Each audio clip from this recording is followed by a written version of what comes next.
नमस्कार दोस्तों, आज की कहानी है बुद्धिमान मंत्री। एक बार की बात है, एक रियासत के मंत्री ने राजा को अपनी बेटी के विवाह समारोह में निमंत्रित किया। जब राजा अपने परिवार के साथ विवाह समारोह में पहुंचा, तो मंत्री उन्हें सम्मानपूर्वक विशिष्ट आसन पर बैठाने ले गए। तो मंत्री यह देखकर बहुत लज्जित हुआ कि एक सफाईकर्मी वहां बैठा हुआ था। उसने सफाईकर्मी को सभी के सामने वहां से उठा फेंका और उसे बहुत डांटा।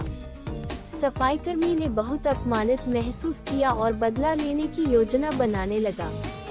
अगले दिन सुबह जब वह राजा का कक्ष साफ कर रहा था, तभी वह जानबूझकर बड़बड़ाया, राजा कितने नादान हैं। उन्हें यह पता ही नहीं कि रानी और मंत्री के बीच क्या चल रहा है।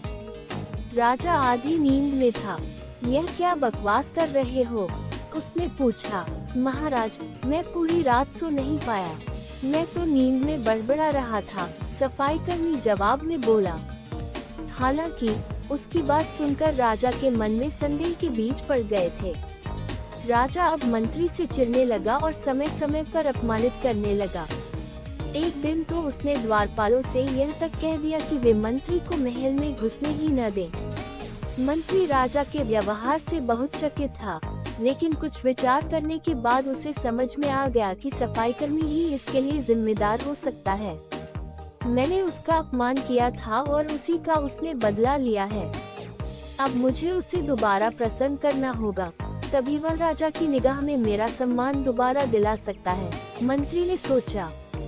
एक दिन उसने सफाईकर्मी को अपने घर भोजन पर आने का निमंत्रण दिया और कहा, मेरे दोस्त, मुझे क्षमा कर दो, मैंने तुम्हारा अपमान किया था, मुझे गलती का एहसास हो गया है। इन सुंदर कपड़ों को उपहार के रूप में ग्रहण करो, चलो मेरे साथ भोजन करो। सफाईकर्मी प्रसन्न हो गया। वो सोचने लगा, मंत्री तो अच्छा आदमी है, मैंने ही उस दिन गलती कर दी थी। अब सफाईकर्मी प्रसन्न था और प्रयास करने लगा कि मंत्री के बारे में राजा की धारणा बदल जाए। एक बार जब वह राजा के कक्ष में गया तो राजा सो रहा था। वह बड़बड़ाने लगा, अरे, राजा का तो दासी के साथ प्रेम संबंध है। बड़ी लज्जा की बात है।